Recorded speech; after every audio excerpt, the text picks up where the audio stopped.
we've done a little bit more cleaning. That's it, cleaning, nothing crazy to update. Just had a clean in the back of the cabinet.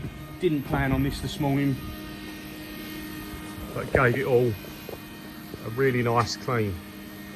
Again, just helps you work out what's what, make sure everything's good. I'd like to try and get the cable cover that goes on here, but this brand, they don't sell it in the UK, and I don't want to get into removing all the cables and taking it off. So I've got these little pieces, but I need one big length for that side and one big length for this side. People take it off and don't put it back on. Very annoying. Just move some of these cables out of the way. Need to replace that fuse. When the fuse holders turn up, they haven't turned up yet. I've took the 4th axis drive out of the machine because it had a sticker on it saying faulty. So I'm going to drop that to the guys at DMS Industrial Electronics and get that looked at. And then another small thing we're checking is just the pre-charge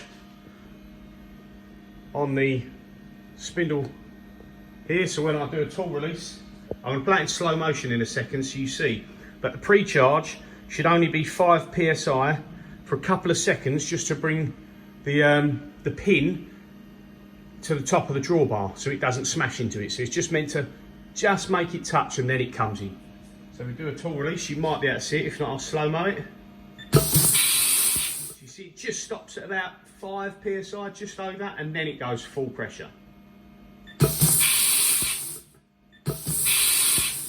So yeah, it's just another thing checked off the list, because if you've got the pre-charge too high, it smashes into the top of the drawbar and it can actually eject the tool a little bit earlier than it should do when the tool change is in place. So yeah, small jobs, but we're ticking them off the list.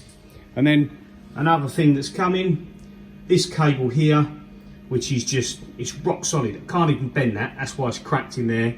And if we jog the table,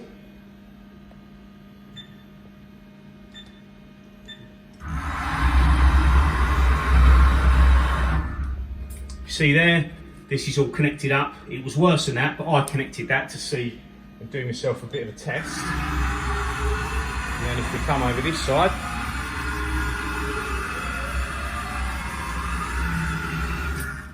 full travel over there. We come back here. See, the limit switches are all working.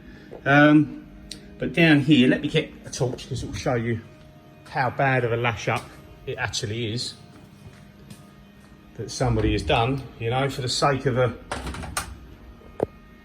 100 quid's worth of switch. Look at all the tape around that.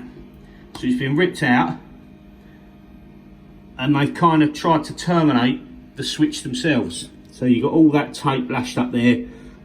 So yeah, that's no good. So the switches I use are Crozet, don't know how you pronounce it, C-R-O-U-Z-E-T, limit switches. They're a roller plunger limit switch, normally open, normally closed. And then, what's the part number? I'll have to look at the part number and I'll tell you, but basically, the two new ones I got off eBay for up here that I'm going to replace, just have a 1 metre cable, that's fine. If you were doing these ones, again, 1 metre cable, perfect. But when you're on the X, Y, and even the Z, I believe, you have to get the more expensive switch because it's got a 2 metre cable. And the reason why I will get the Crozet ones, however it's pronounced, which are dearer than most of the others, is for one reason, that any of the other switches you can mount through the bolt holes there, and that's how they mount to the plates. But when you get to the X, Y, and Z limit switches, you'll see you could make new brackets, but it just keeps it simple, that they're actually mounted off these holes either side here. The same down there. You'll see that it's mounted off of the holes, off of the holes just next to the plunger.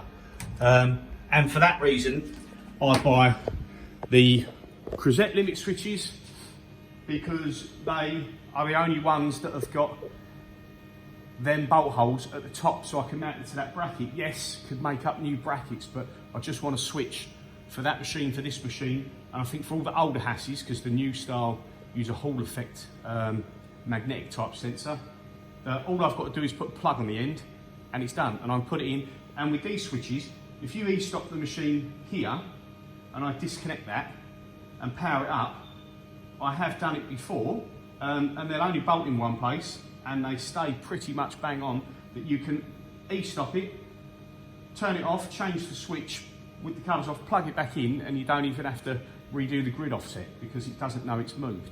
So yeah, going to get the switches in a few days because UK don't stock the 2 metre cable ones. So from DigiKey, and they're going to come from America. Again, getting that done, and then just doing all these little bits and pieces before we really decide what's going to do. Yeah, so cheers for watching.